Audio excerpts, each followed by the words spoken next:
However, something felt off. The air held a note of distress, a subtle tension that prickled his skin. He scanned the horizon, his gaze snagging on a dark shape huddled awkwardly near a patch of churned mud, far out on the boggy flats. Gareth raised his binoculars. His heart leapt into his throat.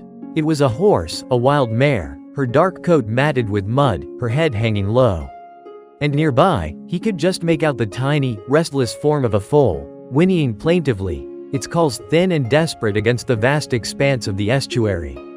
The mare was stuck, her legs sunk deep in the treacherous bog, the mud clinging to her like a second skin. Her frantic movements only seemed to entangle her further.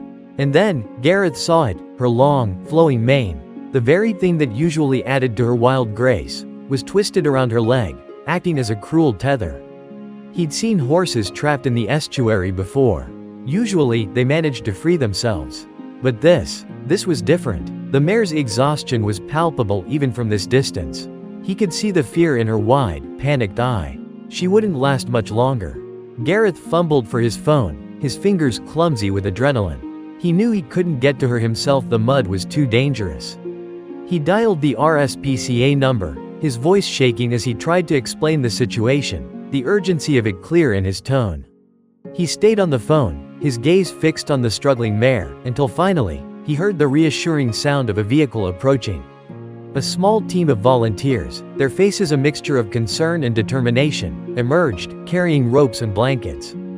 Gareth watched, his breath held tight in his chest, as they carefully approached the mare. The lead volunteer, a woman with kind, weathered eyes, spoke to the horse in low, soothing tones, her hands moving slowly, deliberately.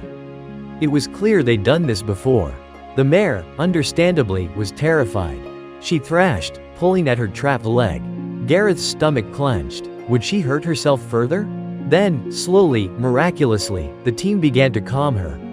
They worked in unison, one hand on the mare's flank, the other gently maneuvering the tangled mane, cutting and releasing the cruel knot. Finally, her leg was free.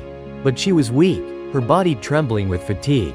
The volunteers, their hands stained with mud, moved to help her stand. It took several attempts. The mare would try, stagger, and then collapse back into the mud, defeated. Gareth's heart ached for her.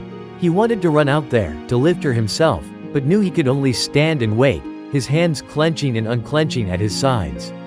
Then, with a final, desperate surge of effort, the mare pushed herself upright. She wobbled for a moment, her legs unsteady, before finally finding her balance. A collective sigh of relief went up from the volunteers, a sigh that mirrored the relief that washed over Gareth. The mare turned her head, her nostrils flaring as she searched for something. Then, she saw him. Her foal. He was still there, a tiny, agitated bundle of dark fur, pacing nervously at the edge of the mud. The mare whinnied, a soft, shaky call that was answered immediately by a frantic, joyful whimper from her foal. Slowly, carefully, she walked towards him, her steps tentative at first, then growing stronger with each stride. Gareth watched, tears welling in his eyes, as the mare nuzzled her foal, their reunion a poignant moment of pure, unadulterated joy. The volunteers stood back, allowing them their space, their faces lit with satisfaction. Finally, under the watchful eye of the team, the mare and foal turned and began to move away from the treacherous bog, towards the safety of the higher ground. Gareth watched them go, his heart full.